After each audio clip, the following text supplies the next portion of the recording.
One of the issues I feel is overlooked in the library community is accommodations for individuals with disabilities.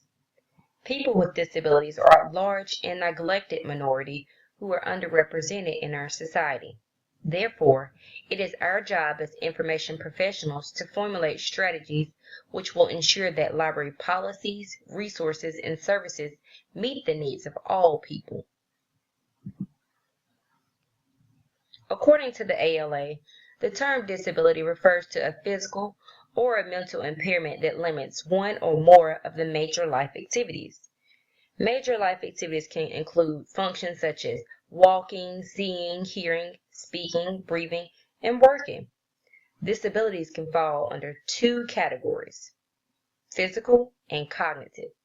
Individuals with physical disabilities can be characterized as having difficulty with visual, speech, and hearing. Individuals with cognitive disabilities may be diagnosed with ADHD. This issue is important because there is and will be a greater demand from individuals with disabilities for equal library services. Given an aging population and the technological advances which allow for libraries to provide services, it is our responsibility as information professionals to be able to understand our community, their needs, and how we can provide for those needs. There are a number of Americans with disabilities. The numbers are larger than most people could imagine. According to the statistics from the U.S. Census Bureau, in 2010, 56.7 million people were recognized as having a disability, and more than half of that number, which is equivalent to 35 million, have severe disabilities. These numbers suggest that nearly 1 in 5 people have a disability in the United States. There are a few laws which govern services for people with disabilities. One of the laws is the Americans with Disabilities Act, which prohibits discrimination and guarantees that people with disabilities have the same opportunities as everyone.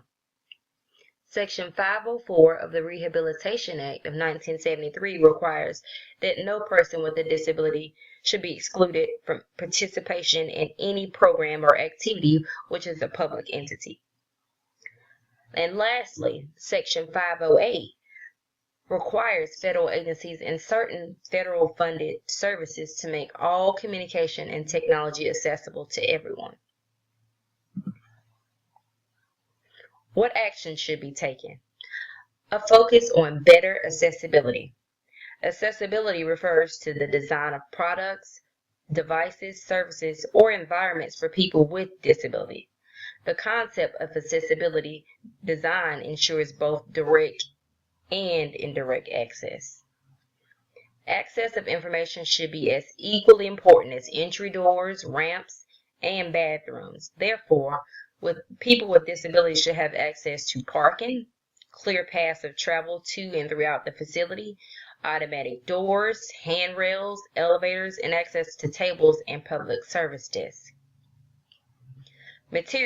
Collection materials should be available to individuals in a variety of formats, and librarians should connect readers with online materials such as ebooks and other online resources.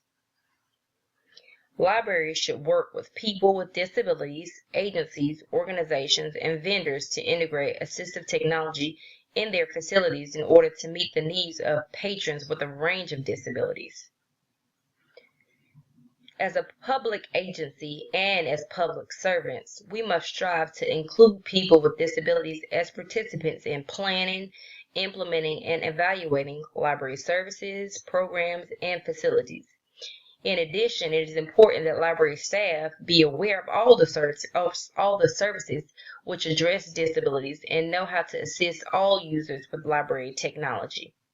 We want to make sure that individuals with disabilities feel welcomed in the library community.